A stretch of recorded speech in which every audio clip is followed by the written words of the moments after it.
Done a lot of martial arts training in my life. When you're competing with somebody, especially if you go down to the ground, you've got a ground game to wrestle with or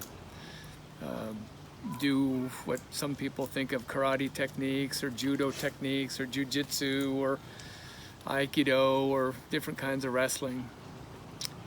And you know, once in a while a guy starts to pin an arm and you realize, oh, I've got to completely undo what he's doing.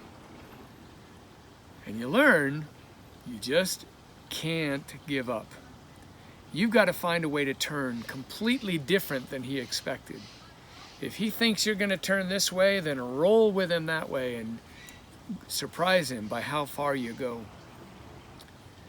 The biblical conversation that leads us to the words like Armageddon and people who read the book of Revelation oddly and those whole themes are usually built around misunderstanding in our culture, but you know, in their day they had a lot of meaning.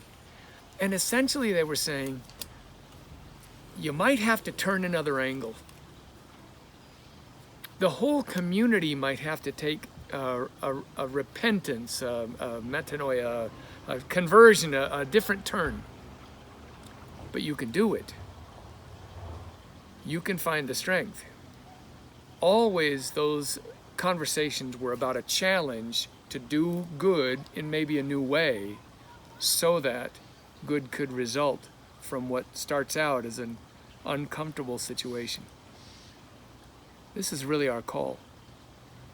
Things can be ugly. They're ugly for our church in some ways right now. We're trying to raise funds that seem impossible to raise. We've got a building to work on. We've got hardly any way to see each other face to face. You know, everywhere you turn, people's economies are blowing up. Yeah. And even our emotions. But folks, there's a way. There's a way. Don't give up. Look for that way.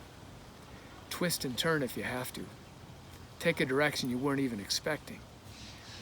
But that challenge biblically is always us as a community. So let's think it big. Let's think it together. Let's think it not only for our community, but for the whole communities we live in, for the planet we live in, the nation we're a part of, the state. But don't give up. It's time to wrestle. God bless you. Your love.